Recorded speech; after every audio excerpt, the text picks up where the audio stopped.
Hi hello welcome to today reports. இப்போ நம்ம பார்க்க போகிறது கௌதம் வாசுதேவ் மேனன் இயக்கத்தில் சிம்பு கதாநாயகனாக நடித்து 2010 வெளிவந்த விண்ணை தாண்டி வருவாயா படத்தினுடைய திரை விமர்சனத்தை பற்றி தான் பார்க்க போகிறோம். சிம்பு ஒரு பொறியியல் பட்டதாரியா இத்திரைப்படத்தில் நடிச்சிருக்கிறாரு. இவரது மாடி வீட்டில் வசிப்பவர் த்ரிஷா.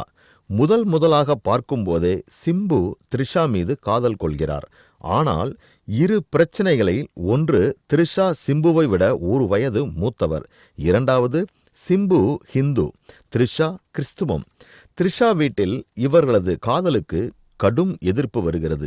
இறுதியில் காதலில் ஒன்று சேர்ந்தார்களா இல்லையா என்பதே படத்தினுடைய மைய கதையா உள்ளது. கௌதமின் இந்த திரைப்படமும் வகுப்பினருக்கான திரைப்படம்தான். சிம்பு என்றாலே வம்பு என்றுதான் இருக்கும்போது தன்னுடைய வழக்கமான விரல் வித்தை சேட்டைகள் மற்றும் பில்டப்புகள் அனைத்தையும் ஏற்கட்டி விட்டுவிட்டு அடக்கமான பையனாக மிகவும் இயல்பாக தனது நடிப்பை வழங்கியுள்ளார் சிம்பு. த்ரிஷா வழக்கமாக இல்லாமல் சிறந்த நடிப்பு அவரது திறமைகளை இந்த திரைப்படத்தில் கொடுத்துள்ளார். அவரது உடைகளே அவருக்கு கூடுதல் அழகை கொடுத்தது என்றால் அது மிகையாகாது. படத்தில் அடிக்கடி பேசிய வசனங்கள் வருவது அலுப்பை தருகிறது. அதுவும் கௌதம் வாசுதேவ் மேனன் படத்தில் இதற்கு முந்தைய படங்களில் வசனங்கள் கூட.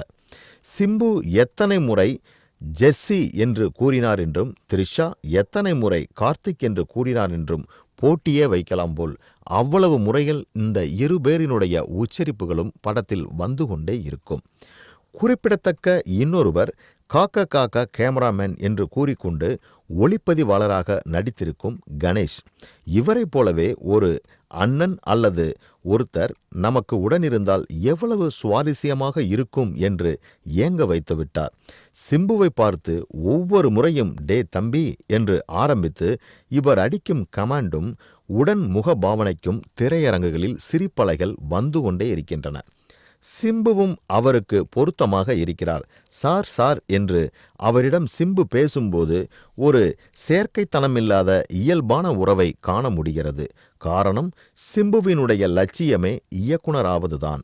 ஆனால் சிம்பு த்ரிஷா காதல் பகுதியே பெரும்பாலும் படத்தில் உள்ளது. அவரது வேலையையும் பிரச்சனைகளையும் காட்டியிருந்தால் இன்னும் இயல்பாக இருந்திருக்கும். த்ரிஷாவினுடைய அப்பாவாக நீண்ட வருடங்களுக்கு பிறகு பூவிலி வாசலிலே படப்புகள் பாபு ஆண்டனி நடித்துள்ளது மிகவும் பிரமாதமாக உள்ளது. படத்தில் ஒரு நாள் சிரித்தேன் ஒரு நாள் வெறுத்தேன் வரக்கூடிய பாடல் காட்சிகளில் சிம்பு த்ரிஷாவினுடைய ரொமான்டிக் ரொம்ப எக்ஸலண்டா உள்ளது. காதலிக்கும் காதலித்த ஒவ்வொருவருக்கும் தங்களை பார்த்தது போல இருக்கும். அத்தனை அருமை, மிகவும் ரசிக்கும்படி எடுக்கப்பட்டிருக்கும் இந்த காட்சி அமைப்புகள். ஏஆர் ரஹ்மானினுடைய பின்னணி இசை கலக்கி எடுத்திருக்கிறார். பாடல்கள் அனைத்துமே மிகப்பெரிய வெற்றி பெற்றவை. பாடலும் படமாக்கப்பட்ட விதமும் மிகவும் ரசனையாக உள்ளது. ஒளிப்பதிவு சென்னை, கேரளா, அமெரிக்கா என அனைத்து இடங்களிலும் உள்ள அழகை நமக்கு தேடி கொண்டு வந்து தருகிறது.